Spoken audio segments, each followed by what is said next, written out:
Everyone, সকলকে জানাই good morning. কেমন আছো সবাই? আশা করি সবাই ভালো আছো, সুস্থ আছো। আরও একটি নতুন ভিডিওর সাথে তোমাদের অনেক স্বাগত, অনেকটা ভালোবাসা। দেখছো চুলগুলো কেমন ডিস্টার্ব করছে। তো আজ হলো গণেশ চতুর্থী। সকলকে জানাই গণেশ চতুর্থীর অনেক শুভেচ্ছা, ভালোবাসা। সবাই খুব ভালো থেকো, সুস্থ থেকো, খুব মজা করো দিনটা। অবশ্য গণেশ চতুর্থীর তিথিটা কালকে বিকাল থেকে লেগে গেছে, আর আজকে ওই দুপুর 2-2:30 অবধি আছে, যতদূর জানলাম আর কি ইউটিউব ঘেটে। তো যাই হোক, আমি যেহেতু বাইরে রয়েছি তাই চেষ্টা করি এখানেই সমস্ত নিয়ম রীতি মেনে একটু বাড়িতেই পুজো করার। তো যেহেতু বাইরে রয়েছি, ধরো এখানটায় সেরকমভাবে কোনো পুজো দেখতে পাই না, তাই বাড়িতেই ছোট্ট করে পুজো করি, আর সেটা তোমাদের সাথেও শেয়ার করি। তো যাই হোক চলো, কিরণ ওইদিকে তো সমস্ত ফল টল মিষ্টি টিষ্টি এনে দিয়ে গিয়েছে। আমি শুধুমাত্র যাবো একটু ফুল আনতে। আর সকাল সকাল উঠে বাসি কাজকর্ম সেরে একদম ঝটপট করে স্নানটা করে রেডি টেডি হয়ে তোমাদের সাথে কথা বলছি এখন। তো যাই হোক চলো, ফুলটা ঝটপট করে নিয়ে আসি। তো চলো তোমাদেরকেও সঙ্গে নিয়ে যাক। তো চলো দেখতে থাকো আর সাথে থাকো। কেমন তো আজ আমি প্রথমবার কিন্তু গণেশ পুজো বাড়িতেই করব, তাও আবার নিজে হাতে। আগে যখন বাড়িতে ছিলাম, মানে বিয়ের আগে কথা বলছি, তখন কিন্তু বাড়িতে পুরোহিত মশাই এসেই পুজো করতেন। যখন আমাদের বাড়িতে সমস্ত পুজোগুলো হতো, মা করতো আর কি। তারপর শ্বশুরবাড়িতে যখন আসি তখন শাশুড়ি মাও সমস্ত পুজোগুলো করতেন, পুরোহিত মশাই এসে বাড়িতে পুজোগুলো করে দিয়ে যেতেন আর কি। তো এখানে আসার পর আমি যেহেতু এখানে রয়েছি, তাই ভাবলাম চলো গনু ভাইকে নিয়ে আমি আজ পুজোটা দিই আমার নিজের মনের মতো করে, সুন্দর করে সাজিয়ে গুছিয়ে। তো তার জন্য বাজারে গিয়ে সমস্ত ফুল ফল সমস্ত কিছু নিয়ে চলে এলাম। অবশ্য ফল টল এগুলো কিরণ এনে দিয়ে গেছিলো, আমি শুধুমাত্র গনু ভাইয়ের পছন্দের কিছু ফুল নিয়ে চলে এসেছি। প্রিয় ফুল আমাদের গনু ভাইয়ের, এই দেখো আকন্দ ফুল, বাবা শিবের মতোই কিন্তু গনু ভাইয়েরও খুব প্রিয় এই ফুলটা। আরও একটা প্রিয় ফুল হলো লাল জবাটা, কিন্তু আমি লাল জবাটা পাইনি জানো তো। আর পেয়েছি এই যে পান পেলাম, তাই পানটাও নিয়ে চলে এলাম। এই দেখো, আর সুপারিগুলো দেখো এখানে কত টুকু, এই দুটো সুপারি দিয়েছে, এতেই 10 টাকা নিল। তো যাই হোক, যা নিয়েছে আমি বলতেও চাই না, কারণ বলতে নেই, যেহেতু ঠাকুরকে দেবো বলে। তবে তোমাদেরকে আমি দেখালাম, তার জন্যই আমি বললাম আর কি, যে কত টুকু সুপারি দেখো। এখানে সুপারিগুলো কেমন আলাদা। আমি ভাবি যে এদিকে এত সুপারির গাছ আছে, তাও কেন এইটুকু দিচ্ছে, জানি না বাপু। তো যাই হোক চলো, এবার আমি পুজোটা দেরি না করে ঝটপট করে ফেলি। তো চলো। আর হ্যাঁ, আর একটা জিনিস দেখাই তোমাদেরকে। এই যে কিরণ ফল এনে দিয়েছে, এখানে আতা ফল এনে দিয়েছে, এখানে আছে কলা, আর এখানে আছে নারকেল, আর এখানে আছে লাড্ডু। তো যেহেতু ভগবানকে গোটা ফলও নিবেদন করব, প্লাস লাড্ডুও গনু ভাইয়ের। তো যাই হোক চলো। এখানে দেখো পঞ্চামৃত আমি সাজিয়ে নিয়েছি, আর এইদিকে গঙ্গা জলে কিছুটা ফুল মিশিয়ে দিয়েছি। পঞ্চামৃত সাজিয়েছি আমি দুধ, দই, ঘি, মধু আর শর্করা দিয়ে।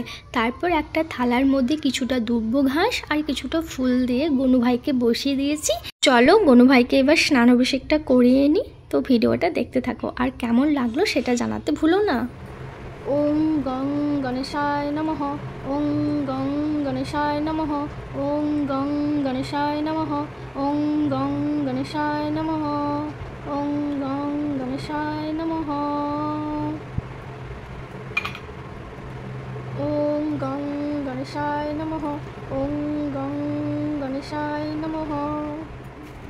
গনু ভাইয়ের স্নান অভিষেক হয়ে যাবার পর ওকে ভালো করে মুছিয়ে দিয়ে আমি একটা পান পাতা, তারপর অল্প কিছুটা চাল সুপারি দিয়ে প্রতিষ্ঠা করে দিলাম। সাথে কিন্তু ঋদ্ধি সিদ্ধিকেও আমি প্রতিষ্ঠা করে দিয়েছি। জানো তো, আমার এখানে একটা ছোট্ট ভুল হয়ে গেছিলো। আসলে প্রথমবার আমি পুজোটা করছি, তার জন্যই না আমার এই ভুলটা হয়েছে।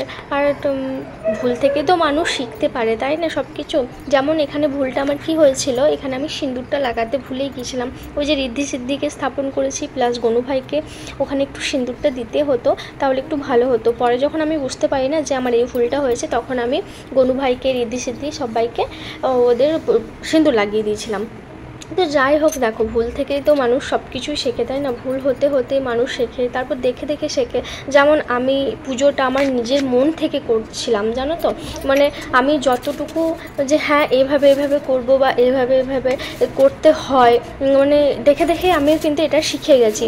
তো যাই হোক, তোমাদের কেমন লাগলো জানিও। তারপর ফল টল এই সমস্ত কিছু সাজিয়ে গুছিয়ে আমাদের গনু ভাইকে আমি সুন্দর করে পুজো করে নিচ্ছিলাম।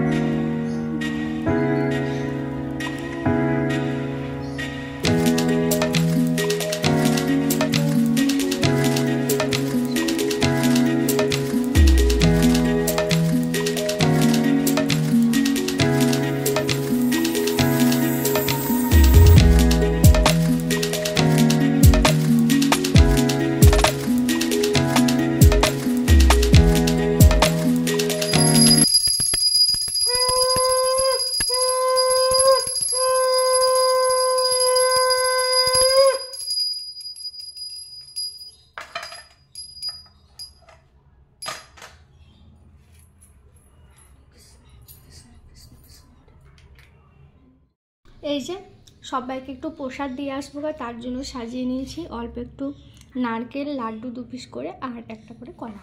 তো যাই হোক চলো দিয়ে সবাইকে প্রসাদ দিয়ে চলে এলাম। আর জানো তো এখানে আন্টিটা, যে রুমের ওনারটা আছে, ওই আন্টিটাকে দেখিয়েছিলাম না, ওই আন্টিটা জানো তো মানে যখনই আন্টিকে প্রসাদ দিতে যায় 10 টাকা নইলে 20 টাকা কিন্তু আমাকে দেয়, মানে ঠাকুরের নামেই হয়তো হবে যতদূর আমার সম্ভব। তবে এই টাকাটা না আমি 2বার কি 3বার পেয়েছি, যখন অক্ষয় তৃতীয়ার পুজো দিতে গিয়েছিলাম তখনও, তারপর যখন এই জন্মাষ্টমীর প্রসাদ দিতে গিয়েছিলাম তখনও, তারপর হচ্ছে এই যে আজকে দিতে গেলাম এই গণেশ চতুর্থীর প্রসাদটা, তখনও কিন্তু আমায় দিল। তবে এই টাকাটা না আমি খরচা করি না, ঠাকুরের জিনিসপত্র নিয়ে চলে আসি, যেমন কালকে পুজোর ফুল নিয়ে চলে আসবো, মানে এরকমই আমি করি। তবে আমার এটা মনে হলো বলার তোমাদেরকে, তার জন্য আমি বললাম। তো এখন দেখো আমি একটু দই গুলে নিচ্ছি খাওয়ার জন্য। সবাইকে প্রসাদ দিয়ে আমি একটু বাইরে দাঁড়ালাম, কারণ চুলটা যেহেতু এখনও ভিজে রয়েছে, তার জন্য ভাবলাম চলো একটু হাত মানে বাইরে ঘোরাফিরে করি। হ্যাঁ দিও, এই দেখো আমাদের পুচকেটা, ওকে প্রসাদ দিলাম, আমি প্রসাদ খাবো না, আমি লাড্ডু খাবো না, আমার লাড্ডু খেতে হয়। কি দেখাইছে? ড্রয়িং বাও নাইস।